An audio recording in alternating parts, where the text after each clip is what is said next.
This is a desktop scanning electron microscope, or SEM. The box on the left is the SEM. The box on the right is the PC. It runs a software that interprets the data from the SEM. Light microscopes use visible light to illuminate a sample and a set of lenses to focus an image, either into our eyes or onto the sensor of a camera. The big limitation is the wavelength of the light. Details smaller than the wavelength will not be visible. Electrons have both a particle nature and a wavelength much shorter than visible light, so can see smaller details. The SEM does not work like a camera. The whole chamber inside the microscope has had the air removed to create an almost perfect vacuum. You can hear the pump working in the background. Here is a cutaway diagram of what is inside the box. The electrons will only move in a vacuum. At the top is a hot tungsten filament that drives off a cloud of electrons. An electric field accelerates the electrons to between 5 keV, that is thousands of electron volts, and 15 keV.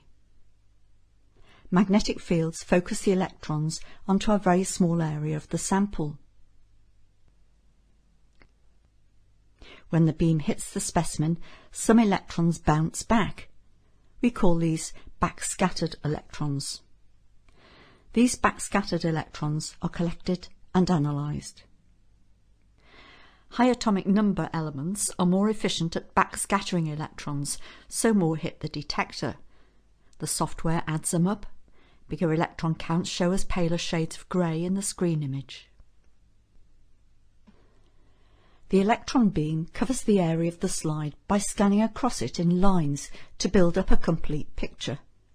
Focusing and brightness in the picture on the monitor screen are handled automatically by the software. We can examine different areas of the slide without losing the vacuum by using the two controls on the front of the SEM. Software controls allow us to zoom in for a closer look at the sample. Here is the sequence for starting to look at a sample. In this example, a thin polished section of rock is mounted on a glass slide. The slide is placed in the holder and the height adjusted using the rig. The slide has to just go under the nylon roller. This is done so that the slide does not damage the SEM and is at the ideal working distance from the detectors. The holder is mounted at the base of the vacuum chamber. The slide is centred by using the two controls until the cross is under the notch. The beam will now hit the middle of the slide. The door is closed and held shut until the vacuum secures a seal around the door edge. The white button switches on the vacuum pump and the blue light flashes while the air is being pumped out. Software monitors how good the vacuum is. When the solid blue light is on, the SEM is ready. As well as analysing the output from the SEM, the software is also used to control it. Pushing the on-screen start button focuses the electron beam and adjusts the brightness of the image. Remember that what we are looking at is not like a black and white picture from a camera. The image is a backscatter intensity map. Two areas of the slide with identical material densities will be the same shade of grey. Having found the important feature on a slide, we can save an image to file. In the cutaway diagram, you may have noticed another detector on the left. This is an X-ray detector. When the 15 keV electrons hit the atoms, some energy is temporarily stored in the orbiting electrons. This energy is given out in the form of X-rays. The energy of these X-rays is determined by the composition of the atom that they came from. Each element has its own set of frequencies. By examining the spectrum of X-rays from the specimen, we can work out what elements are present and where they are. We call this an element map. The technique is called Energy Dispersive X-ray Spectroscopy, or EDS. We use a different app to do EDS. This runs alongside the SEM software. The image button transfers the SEM data to the new app. We can choose to scan a particular area of the sample by pulling the corner handles on the pale blue rectangle.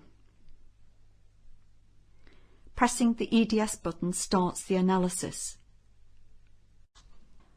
During scanning, the beam dwells for a short time on each point on the slide to collect data, that is, data about the electrons and X-rays. These data become a pixel in the image. Each pixel has multiple properties associated with it.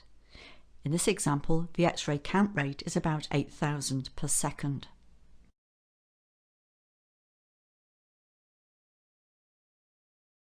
The energy spectrum is displayed at the bottom of the app.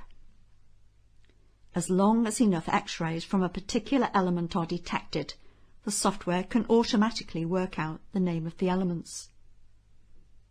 To make it easier to see, each element has been colour-coded. Where different colours are next to each other, it can be difficult to resolve them at this stage. The scan has been set to run for a fixed time. The data can be saved for later reanalysis by the software. The analysis also produces a Word document.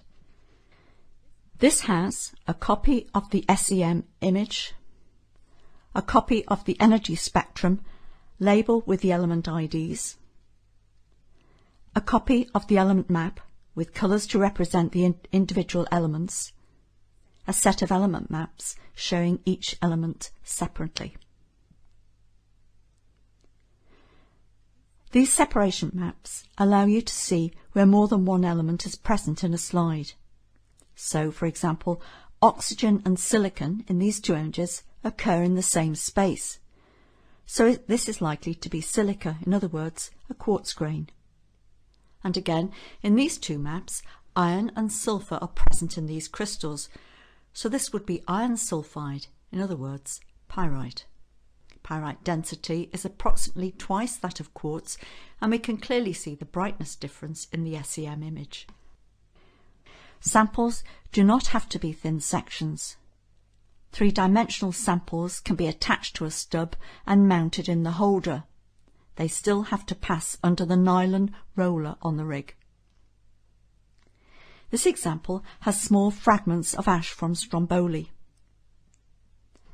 These have been mounted on an adhesive pad.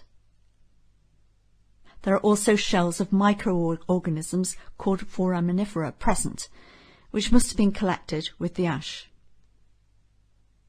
One difference with three-dimensional objects is that there may be shadows in both SEM and EDS images where no information reaches the sensor.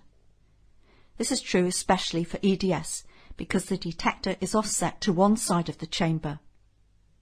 Only the coloured areas in the image have been analysed. This X-ray shadowing is like the shadow effects when the sun is low in the sky.